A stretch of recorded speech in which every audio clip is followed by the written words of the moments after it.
ക്യാൻസറിനെതിരെ പൊരുതാനായി Calicut city service സഹകരണ ബാങ്കും MVR cancer സെന്ററും സംയുക്തമായി അവതരിപ്പിക്കുന്ന ക്യാൻസർ ചികിത്സാ സഹായ പദ്ധതിയാണ് മാസ് കെയർ. വാർത്തകൾ തുടരുന്നു. ബീച്ച് ഫയർ സ്റ്റേഷൻ താൽക്കാലികമായി പ്രവർത്തിക്കാൻ സരോവരത്തെ സ്ഥലം അനുയോജ്യമാണെന്ന് റിപ്പോർട്ടിന്റെ അടിസ്ഥാനത്തിൽ സ്റ്റേഷൻ പ്രവർത്തനം താൽക്കാലികമായി സരോവരത്തേക്ക് മാറ്റാൻ അടിയന്തര അനുമതി നൽകണമെന്നാവശ്യപ്പെട്ട് fire and rescue services director general additional chief സെക്രട്ടറിക്ക് കത്ത് നൽകി. സരോവരത്തെ സ്ഥലം അഗ്നിരക്ഷാസേന അധികൃതർ പരിശോധിച്ച് സ്റ്റേഷൻ പ്രവർത്തനത്തിന് ഉചിതമാണെന്ന് കണ്ടെത്തിയിട്ടുണ്ടെന്നും ബീച്ച് സ്റ്റേഷന് പുതിയ കെട്ടിടം നിർമ്മിക്കുന്നതുവരെ സരോവരത്തെ സ്വന്തം സ്ഥലത്ത് താൽക്കാലികമായി പ്രവർത്തിക്കാൻ അനുമതി നൽകാമെന്ന് സ്വകാര്യ വ്യക്തി വ്യക്തമാക്കിയിട്ടുണ്ടെന്നും MDC പ്രസിഡന്റ് C. ചാക്കുണ്ണി പറഞ്ഞു. മാവൂർ റോഡിലെ green metro builders and developers private limited കമ്പനിയുടമ മുഹമ്മദ് അബ്ദുൽ കരീം ഫൈസലാണ് 40 സെന്റ് സ്ഥലം സൗജന്യമായി വിട്ടു നൽകാമെന്ന് അറിയിച്ചിരിക്കുന്നത്.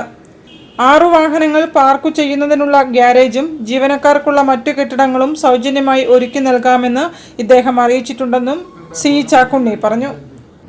ഒന്നൊന്നായിട്ട് പല നിർദ്ദേശങ്ങളും ബഹുമാനപ്പെട്ട മുഖ്യമന്ത്രി നിർദ്ദേശപ്രകാരം fire and rescue director general കൊടുത്തിട്ടുണ്ട്. അനുയോജ്യ സ്ഥലം മലബാർ ഡെവലപ്മെന്റ് കൗൺസിൽ ചൂണ്ടിക്കാണിച്ച സ്ഥലം അനുയോജ്യമായുള്ള ഉത്തരവാണ് ഇപ്പോൾ ഗവൺമെൻറ്റിൽ നിന്നും നമുക്ക് ലഭിച്ചിരിക്കുന്നത്. എത്രയും വേഗം താൽക്കാലിക ഫയർ സ്റ്റേഷൻ നിർമ്മിച്ച് ജനങ്ങളുടെ ആശങ്ക അകറ്റുകയും വൻ തീപിടുത്ത വേളകളിൽ അതിന് പരിഹാരമാണുള്ള നടപടി സ്വീകരിക്കണമെന്നാണ് അഭ്യർത്ഥിക്കുന്നത്. മുഹമ്മദ് അബ്ദുൽ കരീം ഫൈസലിന്റെ സമ്മതപത്രമടക്കം ഇക്കാര്യങ്ങൾ ചൂണ്ടിക്കാട്ടി അടിയന്തര നടപടി സ്വീകരിക്കണമെന്നാവശ്യപ്പെട്ടാണ് മലബാർ ഡെവലപ്മെന്റ് കൗൺസിൽ മുഖ്യമന്ത്രിക്കും fire and rescue services director ജനറലിനും കത്ത് നൽകിയത്. ഇതിന്റെയും കോഴിക്കോട് റീജിയണൽ ഫയർ ഓഫീസറുടെ റിപ്പോർട്ടിന്റെയും അടിസ്ഥാനത്തിലാണ് അഡീഷണൽ ചീഫ് സെക്രട്ടറിക്ക് കത്തയച്ചത്. ബീച്ച് ഫയർ സ്റ്റേഷൻ പ്രവർത്തിച്ചിരുന്ന കെട്ടിടം തകർന്ന് വീഴാറായതിനെ തുടർന്ന് പ്രവർത്തനം താൽക്കാലികമായി നിർത്തിയിരുന്നു. ഒരു യൂണിറ്റിനെ മാത്രം ഇവിടെ നിർത്തി മറ്റ് സേനാംഗങ്ങളെയും വാഹനങ്ങളും മറ്റു സ്റ്റേഷനുകളിലേക്ക് മാറ്റിയിരുന്നു.